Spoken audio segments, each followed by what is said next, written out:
Racing, Jancy started. We have, oh, there was a spill. Entry number 5, Sydney Boy. And Kia Ora, or rather number 4, Rico Mambo.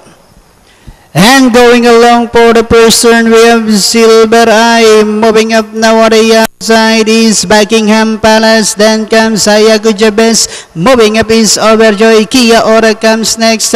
Isa pa, Manila Boy alongside Mr. Fantastic. Then next only is Twilight Ingrid. While Saigon is racing in last, back to the leader of Silveray, Morling Kenny Hap, Overjoy, Hayaku Jabez is running by the rail. Isa pa is racing in Port Buckingham Palace, Kia Ora, Manila Boy, Mr. Fantastic, Twilight Ingrid, while Saigon is still racing in last 400 meters of the race. Hayaku Jabez moving up on the outside, Overjoy running by the rail. Third now is Silveray. Isa pa as they swing for home.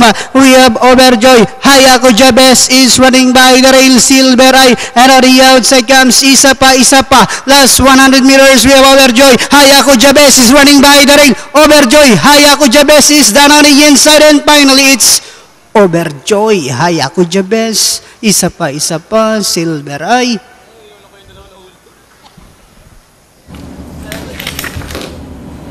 Race number 1, our unofficial winner, the favorite, entry number 11, that is Overjoyed. Tapos dihado yung mga sa segundong numero G's, Hayaku Jabez. Papasok po sa inyong trifecta, entry number 9, isa pa.